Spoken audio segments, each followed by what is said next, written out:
A good story can be rinsed and continue forever. A great story ends. Hellboy, Invincible, Kick-Ass, Scott Pilgrim all ended, despite having the foundation to be stretched out far beyond the ideal life cycle intended. But these are comics. Take a look at The Simpsons, for example. Once the king of television, today a fractured shell of its former glory.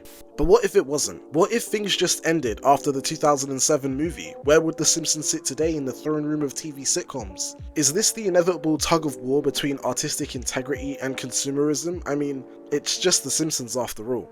Enter the world of video games, where a familiar tale is brewing: the forever game. What is a forever game? Well, simply put, a game intended to be played for as long as possible. Now, this is not a new phenomenon in gaming, dating way back to the days of the arcade, where games were intentionally made difficult to engage players for as long as possible and maximize the drainage of their pockets. Fast forward some years, we live in an era of subscription-based gaming like World of Warcraft and RuneScape with a pay-as-you-play type foundation, also rooted in forever. Now, don't get me wrong, some things should truly never end. There should always be a new Spider-Man comic on the shelf, or a new Call of Duty for the annual casual shooter itch that plagues us all sometimes, but this aspect of forever is largely of no immediate consequence. Except now, it feels like everything is gunning with forever in its sights.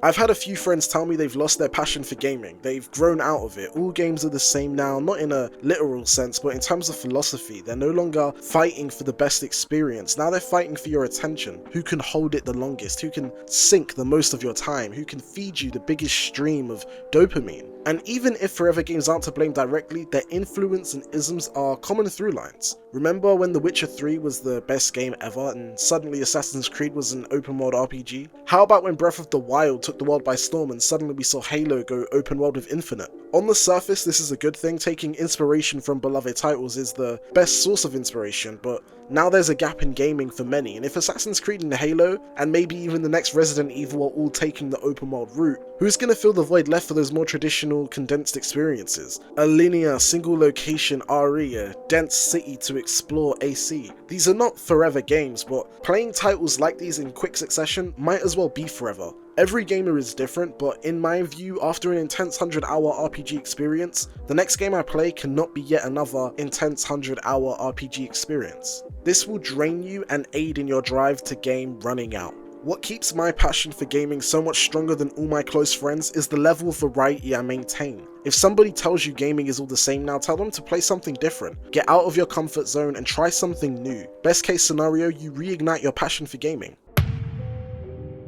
But that's another major factor in the forever game. We as gamers get comfortable. My Rocket League stats alone are a testament to that, but it's not always as healthy as a quick 5-minute match every now and then for old time's sake. When Valorant first came onto the scene, I had a lot of fun with it. And then after a while the fun stopped, but I kept playing. All day, every day, for an entire summer, I was obsessed with Valorant. I dropped any other game I might have been interested in, and around the time it started to impact my enthusiasm towards college work, it dawned on me that I was probably addicted. Now, video game addiction is a very serious topic that honestly deserves its own video down the line, but it bleeds into the art of a forever game because these titles are intentionally designed to keep us coming back. You get so comfortable playing a forever game that playing something else feels daunting. When you finally do give something a try, it's another forever game. That's why many of us feel like we don't enjoy gaming anymore, because we just can't stop playing the same stuff. Eventually that well dries up and you don't have anything to go back to. You've spent the past year playing Valorant, Stardew or Fortnite, and now you can't bring yourself to try something new, so you just keep playing, never finishing, never getting that satisfaction.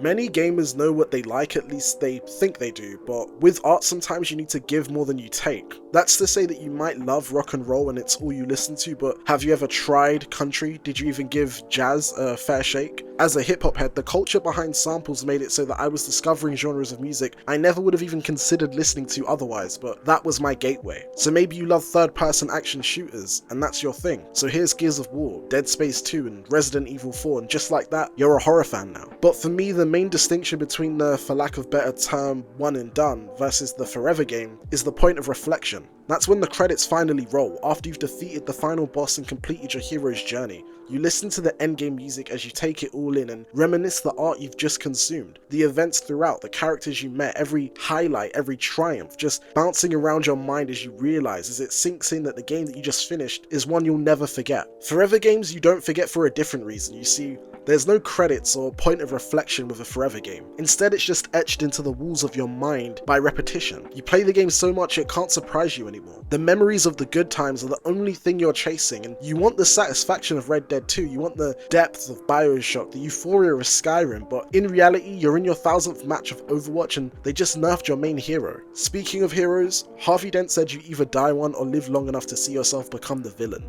I say you either beat a game or play a game long enough until it stops being fun. And there is no finality to forever. There will always be a new update, a new map, a new skin, a new weapon, a new forever game waiting to best waste your time. So please, do yourself a favor and mix it up, because time spent having fun isn't a waste of time at all. Play a platformer, play a racing sim, play a puzzle game, play a horror game, play something offline, something short, play something that ends. Break the cycle and remind yourself why you loved video games to begin with. And if you love forever games, if you love the current season of The Simpsons, then keep doing you, and don't let anybody make you feel bad about it, because at the end of the day, F you. N is what it's all about. This has been The Game Burrow. Thank you for watching.